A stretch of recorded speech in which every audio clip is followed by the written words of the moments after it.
Jeanne de Valois-Saint-Rémy, 1756–1791, also known as the Comtesse de la Motte, was a French noblewoman infamous for her role in the affair of the diamond necklace, a major scandal that tarnished the reputation of Queen Marie Antoinette.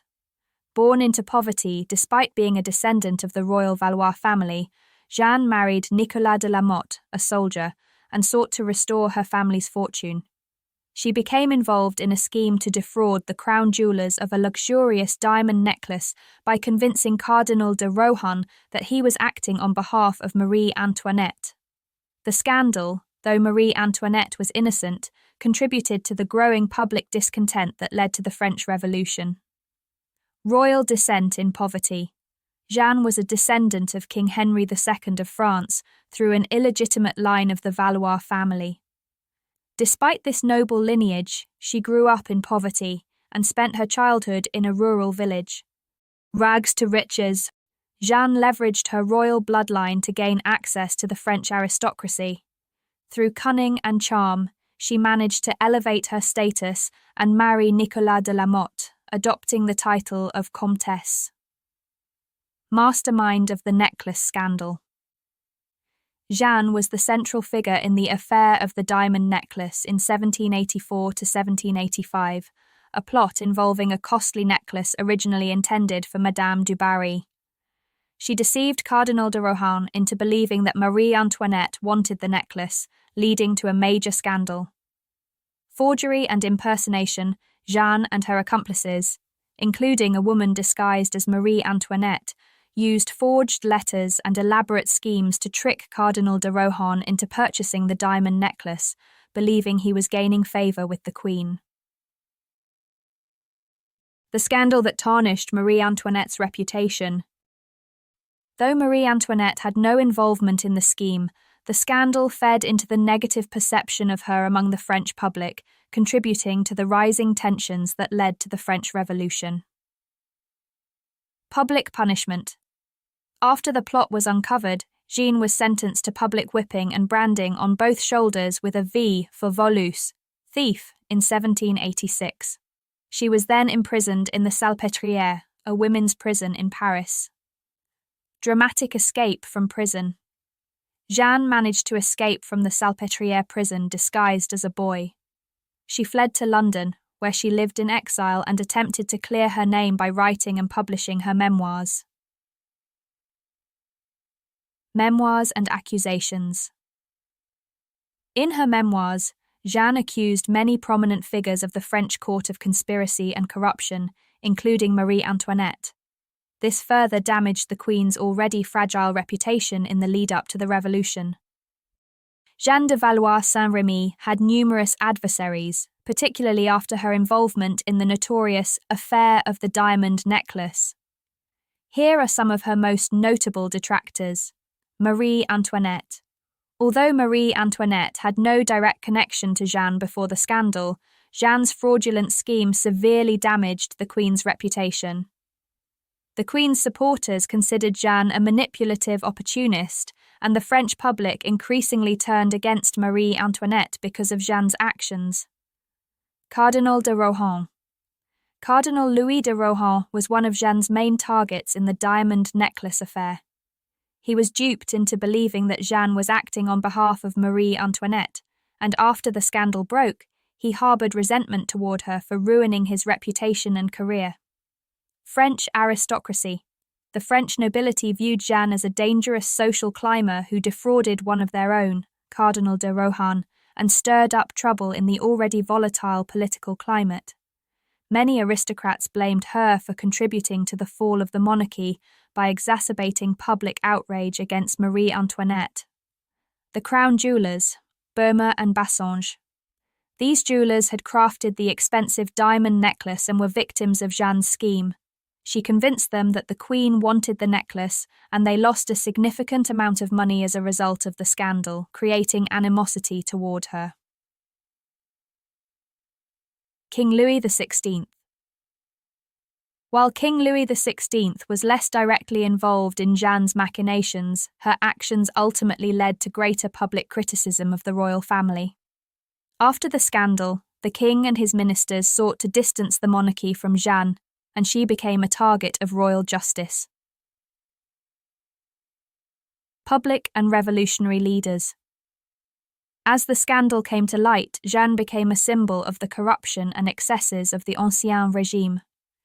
Revolutionary figures saw her as an example of how the aristocracy engaged in deceit and greed, further fueling public disdain for the upper class. The Parlement of Paris. This judicial body oversaw the trial related to the diamond necklace affair. They viewed Jeanne as a manipulative figure who had sullied the reputation of one of their prominent members, Cardinal de Rohan, and the royal family. Their verdict led to her harsh punishment of public whipping and imprisonment. Madame Campan. Jeanne clashed with Madame Campan, who was the first lady of the bedchamber to Marie Antoinette. Madame Campan was one of the Queen's closest confidants and had a strong interest in defending Marie Antoinette's reputation. She viewed Jeanne as a threat to the Queen's honour and had no sympathy for her. Jean-François Georgel. The Cardinal's secretary and close confidant, Georgel was sceptical of Jeanne's intentions early on and warned his superior about trusting her. After the scandal, he became one of Jeanne's outspoken critics. French pamphleteers. Many pamphleteers and writers took advantage of the scandal to create satirical and defamatory works about Jeanne.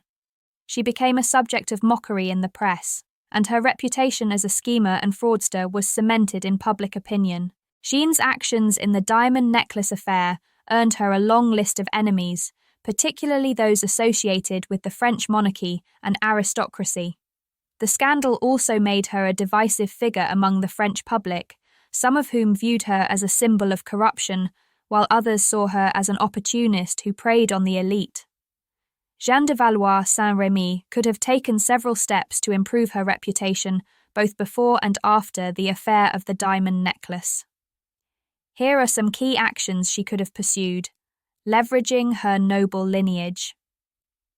More wisely, instead of using deception and fraud to advance her status, Jeanne could have leveraged her legitimate royal descent from the Valois family in a more honourable and strategic way. She could have sought legal recognition and support from the monarchy for her lineage, and worked within the established social systems to elevate her family's standing. Avoiding fraud and scandal.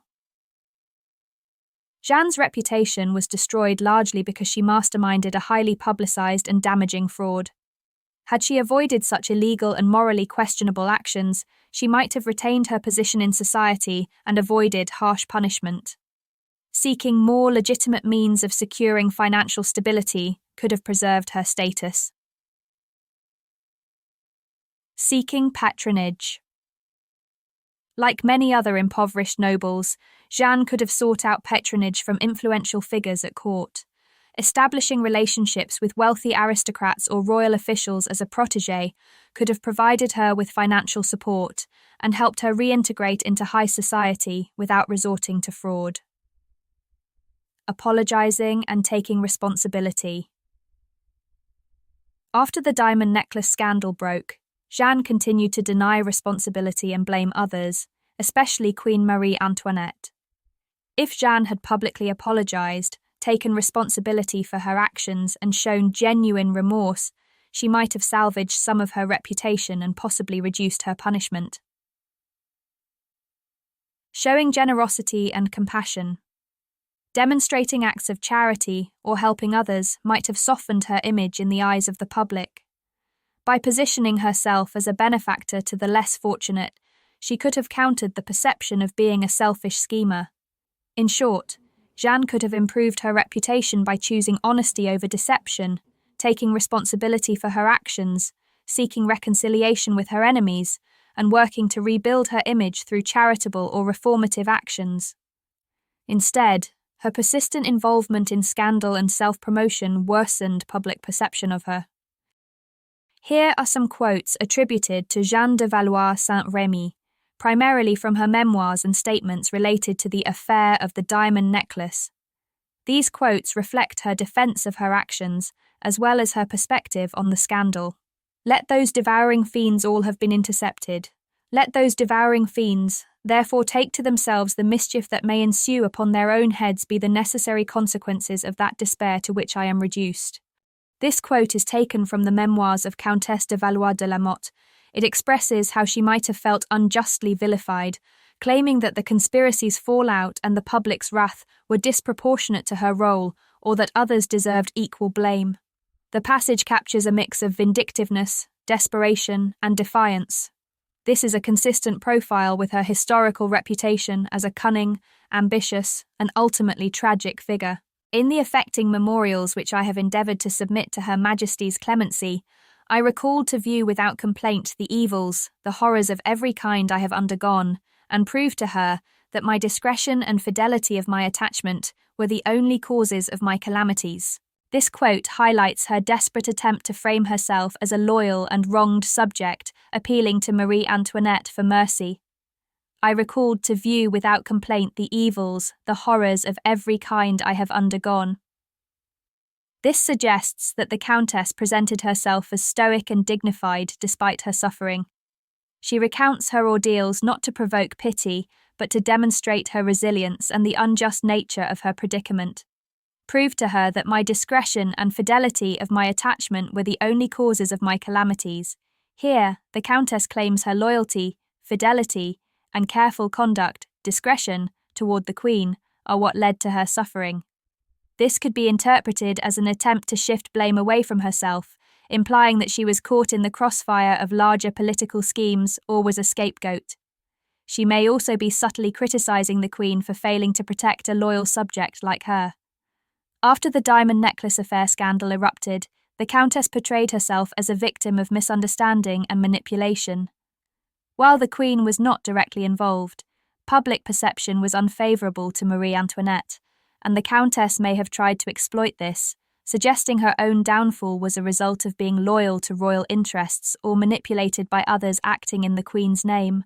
It is not the power of human wisdom to chain down fortune blindfolded, and ever led by chance the fickle, fickle deity holds out her hand to all who stand ready to grasp it on her hand, to all who stand ready to grasp if not seized upon that very instant, opportunity never more returns.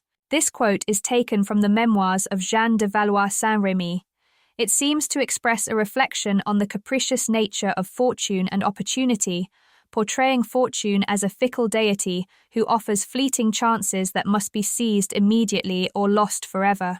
It could reflect a worldview shaped by ambition, opportunism, and the precariousness of the self-proclaimed Comtesse de la Motte's social standing. Could they efface those horrid recollections which must during my life inevitably occur? Could her utmost munificence remove from my mind-eye, by day, by night, nay almost every instant of my wretched existence, the hideous picture of the minister of her revenge? This is another quote from the memoirs of Jeanne de Valois-Saint-Rémy. It may encapsulate her feelings of torment and helplessness, mingled with bitterness and blame. Efface those horrid recollections, which must during my life inevitably occur. The Countess seems to acknowledge that the scandal and its consequences, whether it's her trial, public disgrace, or the memory of her schemes, are inescapable and will haunt her for the rest of her life. This line reflects a deep psychological burden where her past actions and their repercussions overshadow her existence. Could her utmost munificence remove from my mind's eye? This may reference a hypothetical act of clemency or generosity from Marie Antoinette or another authority figure.